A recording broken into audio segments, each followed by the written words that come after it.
Hi friends, welcome to Sheeba's recipes.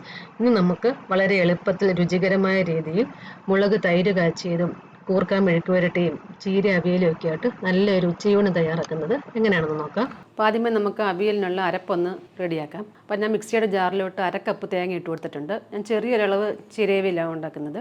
അരക്കപ്പ് എന്ന് പറയുമ്പോൾ നല്ല നിറച്ച് ഞാൻ അരക്കപ്പ് എടുത്തിട്ടുണ്ട്.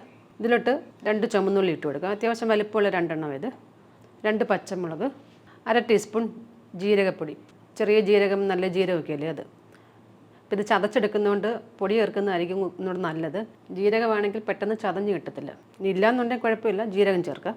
ഇനി ഇത് അവിയലിനൊക്കെ ചതയ്ക്കുന്ന പോലെ ഒന്ന് ചതച്ചെടുക്കുക. അപ്പോൾ ഇതൊന്ന് ചതച്ചെടുത്തിട്ടുണ്ട്. കുറച്ച് ചീര ഇതുപോലെ ഒന്ന് അരിഞ്ഞിട്ടുണ്ട്. അപ്പോൾ അവിയലിന് അരിയുമ്പോൾ നമ്മൾ തോരൻ അരിയുന്ന പോലെ ചെറുതായിട്ട് അരിയണ്ട, കുറച്ച് വലുതായിട്ടൊക്കെ അരിയാം. ഇപ്പോൾ പിഞ്ച് ചീര ആയതുകൊണ്ട് ഞാൻ തണ്ടും കൂടെ ഒന്നിച്ചങ്ങ് കട്ട് ചെയ്തിട്ടേക്കുക. അപ്പോൾ ഈ ഒരു സൈസിലൊക്കെ. ഇത് ഒരു കെട്ട് മുഴുവനുമില്ല, വലിയൊരു കെട്ടിൻ്റെ പകുതിയായി എടുത്തേക്കുന്നത്.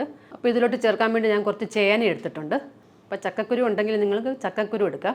ഒരു 5-6 ചക്കക്കുരു 4ആയിട്ടൊന്ന് കട്ട് ചെയ്തിടാം. ഇതിപ്പോൾ ഞാൻ ചെറിയൊരു പീസ് ചേന എടുത്തേക്കുന്നത്. അപ്പോൾ അരിഞ്ഞു വന്നപ്പം ഒരു കൈ ഉണ്ട്, അത്രയേ ഉള്ളൂ. അവിയലിനൊക്കെ കട്ട് ചെയ്യുന്ന ആ ഒരു സൈസിൽ കട്ട് ചെയ്തിട്ടുണ്ട്. അപ്പോൾ മൺചട്ടിയിലോട്ട് ഇട്ട് കൊടുക്കുക. മൺചട്ടി തന്നെ വേണമെന്നില്ല, ഏതെങ്കിലും പാത്രം എടുക്കുക. അപ്പോൾ ഇതിലോട്ട് കുറച്ച് വെള്ളം ഒഴിച്ച് കൊടുക്കുക. ഈ ചേന വേവാൻ ആവശ്യത്തിനുള്ളത്.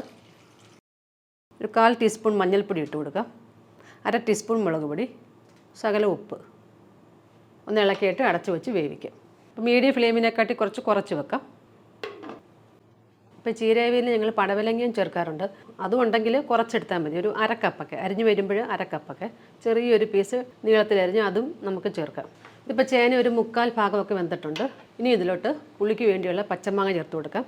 പച്ചമാങ്ങയുടെ തൊലിയൊക്കെ ചെത്തിയിട്ട് കുറച്ച് നീളത്തിലരിഞ്ഞിട്ടുണ്ട്. ഞാനിപ്പം അത്യാവശ്യം വലിപ്പമുള്ളൊരു മാങ്ങയുടെ 2 പീസേ എടുത്തിട്ടുള്ളൂ. ഒരുപാടങ്ങ് പുളിയില്ല, പാകത്തിന് പുളിയുള്ള മാങ്ങയത്. അപ്പോൾ അത് ചേർത്ത് കൊടുക്കാം. അപ്പോൾ നിങ്ങൾ പുളി നോക്കി മാങ്ങ എടുത്താൽ മതി. ഒരു മാങ്ങ മുഴുവനും ചേർക്കണമെന്നില്ല ഈ ഒരളവിൽ. പച്ചമാങ്ങ ഇല്ല എന്നുണ്ടെങ്കിൽ പുളിക്ക് പിഴുപുളി ചേർക്കുകയോ അല്ലെങ്കിൽ തൈര് ചേർക്കുകയോ ചെയ്യാം. അപ്പോൾ ചീരവിയലിന് പച്ചമാങ്ങ ചേർത്താലായിരിക്കും കുറച്ചുകൂടെ നല്ലത്. ഇപ്പോൾ ഈ ചേനയും മാങ്ങയൊക്കെ വെന്തിട്ടുണ്ട്. അപ്പോൾ ചില ചേന വേവത്തിൽ, അങ്ങനെയുള്ളതൊന്നും ഇടരുത്. ഇനി ഇതിലോട്ട് അരപ്പ് ചേർത്ത് കൊടുക്കാം.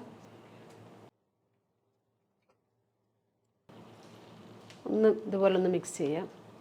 ഈ ചീര അരിഞ്ഞത് ചേർത്ത് കൊടുക്കാം. ഇപ്പോൾ ചീരയുടെ മൂത്ത തണ്ടൊക്കെ നിങ്ങൾ ഇടുകയാണെന്നുണ്ടെങ്കിൽ അത് നമ്മൾ ആദ്യമേ തന്നെ വേവിക്കണം. ചേനയോ ചക്കക്കുരു ഏതാ നിങ്ങൾ വേവിക്കുന്നതെന്ന് വെച്ചാൽ അതിൻ്റെ കൂട്ടത്തിലിട്ട് വേവിക്കണം. ഇതിപ്പോൾ പിഞ്ച് തണ്ടായതുകൊണ്ട് ഞാൻ ഒന്നിച്ചിടുന്നത്. ഇതുപോലൊന്ന് കൂട്ടി വെച്ചിട്ട് അടച്ചു വെച്ച് വേവിക്കുക. ലോ ഫ്ലെയിമിൽ വെക്കാം. ഇടയ്ക്കൊന്ന് ഇളക്കിയിട്ട് കൊടുക്കാം. 2 മിനിറ്റൊക്കെ കഴിയുമ്പം അപ്പോൾ ഇതിലോട്ട് പാകത്തിനുള്ള ഉപ്പും കൂടെ ചേർക്കാം. ആദ്യമേ നമ്മൾ കുറച്ചല്ല ചേർത്തുള്ളൂ. ഒന്ന് ഇളക്കിയിട്ട് അടച്ചു വെച്ച് വേവിക്കാം. ഇപ്പോൾ ചീരയും ചീരയുടെ തണ്ടൊക്കെ ഇവിടെ വെന്തിട്ടുണ്ട്. ഇതിലോട്ട് 1 ടീസ്പൂൺ പച്ച വെളിച്ചെണ്ണയും ഒഴിക്കാം. ഒന്ന് ഇളക്കിയിട്ട് ഫ്ലെയിം ഓഫ് ചെയ്യാം.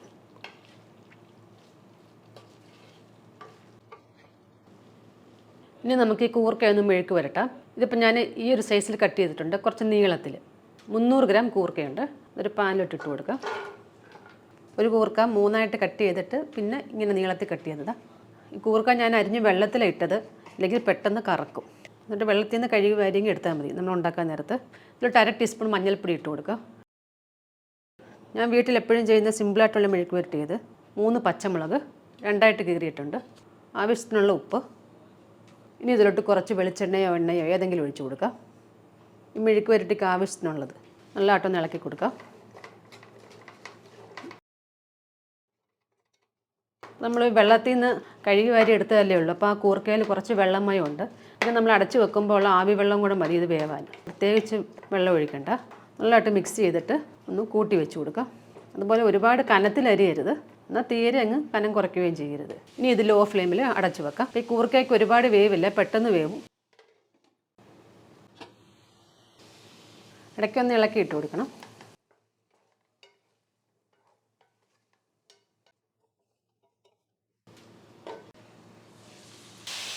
ഇപ്പോൾ ഈ കൂർക്കയൊക്കെ ഇവിടെ വെന്തിട്ടുണ്ട്. ഇനി ഇതൊന്ന് നിരത്തി ഇട്ട് കൊടുക്കാം. നമ്മൾ ആ ഒഴിച്ചു കൊടുത്ത വെളിച്ചെണ്ണ കറക്റ്റായിട്ടുണ്ട്. വേണമെന്നുണ്ടെങ്കിൽ നിങ്ങൾ ഒഴിച്ചു കൊടുക്കണം. ലോ ഫ്ലെയിമിൽ വെക്കണം. ഇത് കുറച്ചൊന്ന് നിറമൊക്കെ മാറി കുറച്ചൊന്ന് മുരിഞ്ഞ് വരണം. അപ്പോൾ ഇതുപോലെ നിരത്തിയിടണം. ഇടയ്ക്കിടയ്ക്ക് ഇളക്കിയിട്ട് കൊടുക്കണം.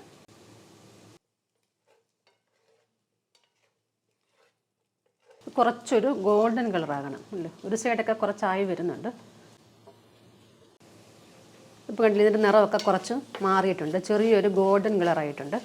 അപ്പോൾ ഈ ഒരു സമയം വരെ ഇങ്ങനെ ആക്കാമെങ്കിൽ നല്ല ടേസ്റ്റ്. നമ്മൾ പെട്ടെന്ന് മിക്സ് ചെയ്തെടുക്കുന്ന മെഴുക്കുവരട്ടിയെക്കാട്ടിൽ ഇതിന് നല്ല രുചിയായിരിക്കും. പക്ഷേ കുറച്ച് ടൈം എടുക്കും.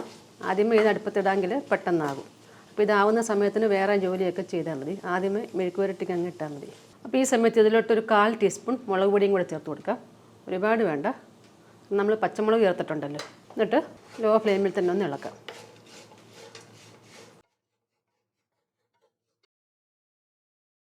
ലോ ഫ്ലെയിമിൽ 1-1.5 മിനിറ്റ് നേരം കൂടെ ഒന്ന് ഇട്ടാൽ മതി. ഇതങ്ങനെ ക്രിസ്പിയൊന്നും ആയിട്ടില്ല, പുറം മുരിഞ്ഞു ഇരിക്കും, ഉള്ളു കുറച്ച് സോഫ്റ്റ് ആയിരിക്കും, അങ്ങനെ ഇരിക്കേണ്ടത്. ഇതിപ്പോൾ 1 മിനിറ്റ് കഴിഞ്ഞിട്ടുണ്ട്, ഇത്രയും മതി. മെഴുക്കുവരട്ടി ആയിട്ടുണ്ട്. പിന്നെ നമുക്ക് ചോറിൻ്റെ കൂടെ എളുപ്പത്തിലുണ്ടാക്കാൻ പറ്റുന്ന ഒരു സൈഡ് ഡിഷായ തൈര് മുളക് നമുക്കൊന്ന് റെഡിയാക്കാം.